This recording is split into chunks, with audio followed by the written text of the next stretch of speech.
I am grounded, yet I flow with all that is, with all that I know. My intention is to connect and feel love, to balance everything and fly like a dove. We are all we ever need. I am you, you are me. We are family. We all help each other. We connect with our sisters and brothers. Hello friends. Today I wanted to talk to you about a number of things beginning with the letter S. I love alliteration, so recently I've been coming outside every day, and what I've been doing is trying to tap into the land, the energy of the land a lot more. So this has been coming through my song, and so I wanted to talk to you a little bit today about this idea of a spirit song that is kind of like channeling this beautiful feeling, and it comes out through my vocal cords. I'm finding that just by using tones while singing, not even English words or any word in particular, just using tones and sounds, I'm coming across meaning and feeling in my voice that is so liberating that I really have to try and share this practice with you. So I come outside with my feet on the ground, bare feet on the ground, and sing in order to be elevated. So usually I allow my voice to come through so that I can find a higher resonance. So that's the elevation, as well as staying grounded. And this is what I mean when I talk about tuning into the land. You see, I have an intention before I sing, and that is to hone in and tune in to the resonance of my being, so the energy of which I'm feeling at the moment, and the energy or the message of the land, of the area, of nature.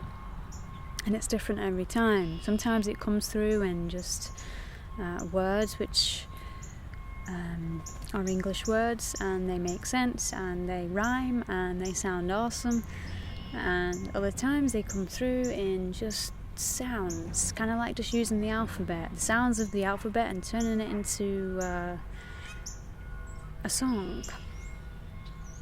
So I find that the sounds and the tones do more for helping me to release than words or conversations can. Most of the time. Sometimes words are needed too, so balance is always required, and that's what this video is going to be about. It's about the balancing of elevation, so the spiritual world, and the balancing of the material world, of grounding, and that's where social situations are going to come into this video. And so I wanted to read this to you about some sacred song blessings. It says, "Gift of all good song, because you are perfect in all that does song, our hearts reach into heaven, and we flood with a sound, the music of angels. That gift is pure sound. I want you to know that you are part of God, the echo that lingers till light hits the dawn, and we are the magic, that children who know, the heart always has pureness, like the blessed snow." That's White Buffalo Calf Woman Sings. White Buffalo Calf Woman Sings wants you to know to bring in the sacred hues. I bless the magenta to hold it straight, like a river that is never late. Just fall down into the ravine where the garden awaits for us to beam. A rainbow shines in the dew that draws me closer to you. The way in which to do this spirit singing, which also sometimes feels like a story is being told to me, and that's why I call this spirit song stories, because these smell amazing, by the way. Sometimes it feels like there's a story that's coming through me, and I get it through vision, I get it through sound, I get it through all these different senses in me that interpret it into a story of sorts. And the stories of Earth and the stories of my history, of our history collectively, that's, I guess, wanting to come through all of us actually right now. What I find is that the song that comes through is very much being channeled. I'm not really, if I allow myself to just relax and flow with it, I've got no idea what's coming through. That's the whole point of channeling, right? And so what I do during these stages, because my natural tendency, unless I'm in maybe a bit more of a negative mood, like say I'm feeling a bit sad or a bit down or whatever, then the tone will be lower. But if I'm feeling just neutral or maybe positive and happy, especially with the sun like today, then the tendency for me is to go straight to the high tones. What I find though is that going into those high tones, it feels amazing, right? When you sing in these high tones, it sounds to me like elvish singing, it sounds like angels, it sounds beautiful, and when it comes through me, I'm so like, wow, is that even my voice? And so what I do in order to stay comfortable with that is focus my intention on something. My intention is usually something as simple as, let me be a channel for the earth to speak in this moment. Let me be a channel for the sun to speak. Let me be a channel for the moon to speak. And I focus on these natural elements in order to keep my focus narrowed. So because, and the main reason why, is because if you don't do that, you can find that your mind will take you to places that in your song you don't want to go to. Song for me need be a release, but mainly it needs to be a positive upliftment, because that's what song is supposed to do. That's the true bardic nature of song, it's to uplift. So it's very important to not stay in those lower tones for too long. However, as I was saying, when I'm going into those higher tones, those elvish sounding tones, sometimes, a neighbour will walk by, or a person over there is coming, or I hear an animal that I don't know what it is, and, it takes me a little bit into the fear body. Well, what happens then is, or just before that happens, maybe I get a sense that something is happening and I don't feel so comfortable being in this elevated song space. I ground the energy, and I ground the energy through the song, through the throat. And I find that when I ground the song, it comes back down to earth, a bit more like shamanic, native sort of sounding. I'm constantly going back and forth. I'm grounding. I'm listening to the deeper tones, as it were. And then all of a sudden, I can come straight back up again into those elevated elvish tones, right? So, this has been a really healing practice for me, coming out every day singing. I find that I'm able to use my voice much clearer, with much more confidence because of this singing. And I've never had any singing practice before, so this has been something that's come through naturally.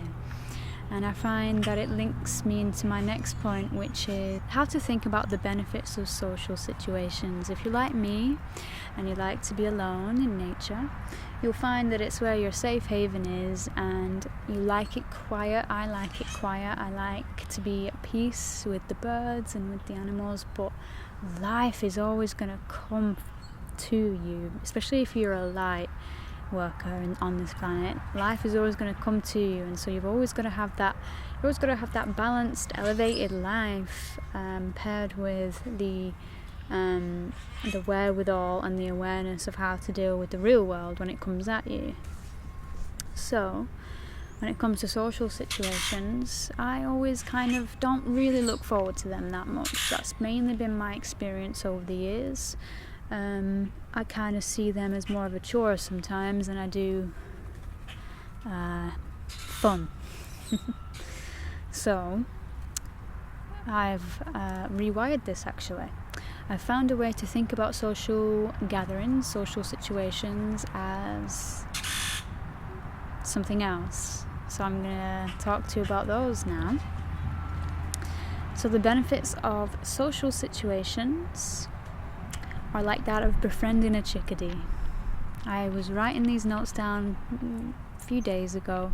I was sat there feeding the chickadees. I like to hand feed them sometimes, and I was singing, and I got to thinking about social situations and how they make me feel. They usually make me feel kind of not so excited about it really, but then I thought, well, what if I could look at social situations, social gatherings in a different way? And this is the grounded part of this video. This is the way to put it into practice. This is the way to put in this healing, blissful, joyful state of mind into practice, because I want to share this elevation of spirit with other people. I want to share it in the real world. I want it to be true in my experiences with others, in my communications with others. I don't just want to be alone all the time and only share it with nature, but that is my preference. But I also want to be able to share it with people, with human beings as well. And that's kind of part of what I do on this channel, but in real life is important too. Chickadees, so these are little birds that are very, very friendly, have taught me to be okay with rejection, yet hold my standards close. So I related it to chickadees in the moment because they were right there with me, and they taught me something. I was thinking about social situations and how I want to come across as open. I don't want to come across as, or not necessarily that I don't want to come across as, I don't want to feel like I'm giving my power away. If you're an empath, if you're an introvert, you'll know the difficulties of trying to balance between being too nice or too open or too insert feeling here, and being confident and smiley and open and the other side of it, right? And one of the things that I notice is that with chickadees, for example, if I hold out my hand, some days they don't come to me, or some moments they don't come to me, and they've taught me how to deal with that rejection by, simply being absolutely okay with it and applying that rejection, or not necessarily that rejection, but that them choosing not to, let's say, come and feed out of my hand, which can be applied to a social situation, which is the person choosing not to necessarily like me, or the person choosing to, or maybe just not understanding me, or maybe feeling like, oh, there's Chickadee. Hello, my friend. Hey, little guy. I'm sure I have some food for you. They always find me these days because I tend to hand feed them. I'll see if I can get them to come over this way. So the idea is that when you're in a social situation and you've done all of your good stuff, you've done your positive affirmations, you've been able to overcome whatever prior anxiety you may have, and you think about how you'd like to be interpreted, I guess, by the other people. For me, one of the main things I hope to come out of social situations is for people to appreciate me, to feel inspired by me, and to feel a type of respect towards me. So, if you're feeling as though you're in a moment uncomfortable with maybe something that you've just said or something that you've just done, take an analysis of whether you're feeling into the rejection of a potential other person. If they maybe in a moment decide that they don't like you or that they don't really get you or something, it could just be that you're feeling into that and you're wondering, what's wrong with me? Why aren't they liking me, type of thing. Then you can remind yourself that you're okay with that, because really all that matters to you is that you like you and that you are genuine and honest and open. So that would be my first thing, is to be okay with the rejection. So the rejection of Chickadee not coming to my hand, for example, or the rejection of somebody maybe not really understanding you in a moment. Be okay with that. Know that you are there to please yourself first and foremost. You're there to love yourself first and foremost. And don't ever do anything that puts you in an uncomfortable situation. that's keeping your standards close, because when you have standards, you don't have expectations, but you have ways of thinking about what you'd like to happen in the situation or for yourself. That is your standard, and you don't accept anything less than that. Holding expectations, though, is not good for us, so it's much better to let go of expectations surrounding anything at all in life. Hold your standards close, but let go of expectations. Next part of this tip, I guess, is to think about all the things that could be potentially good for you. For example, it would be thinking about how it could be exciting to go to a social situation. You get to meet new people. You get to have conversations with others that might surprise you. For me, anyway, it's always exciting when small talk can turn into in-depth talk. And of course, always remind yourself that you are enough, that you're always on the right path. All those types of things in the moment can refocus your mind so that you're not listening to your negative talk that may happen, because usually social situations are a big trigger for that for many people. Other people's judgment plays a big role in how we see ourselves. Think about the opportunities and adventures that could be open to you from social situations. Instead of thinking about the fact that you just don't like social situations, they make you uncomfortable, nobody really understands you all that well, it's rare to find people that you resonate with, that type of stuff. Know that there's plenty of people out there that you resonate with, they just might not be at this particular gathering. The whole focus of this gathering is to help you to see how far you've come, right? See how far you've come in your social skills, see if you can actually enjoy yourself and actually have a bit of fun with other people. And this is where opportunities and adventures can be open to you. You just never know. So always be open to that prospect of a social situation being something that could be an enlivenment for you. I guess I'll leave you now with a spirit song, something that I can channel through for us in the moment. Maybe a sun spirit song.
Yes, you are so sweet.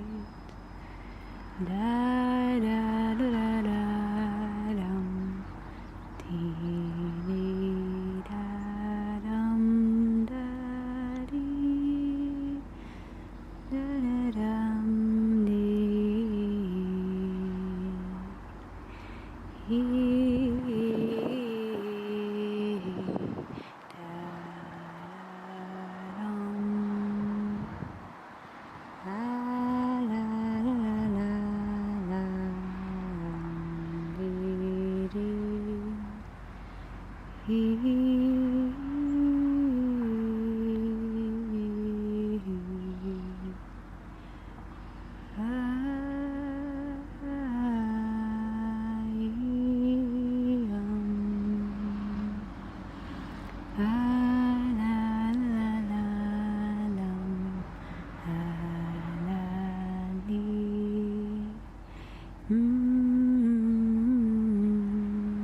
Da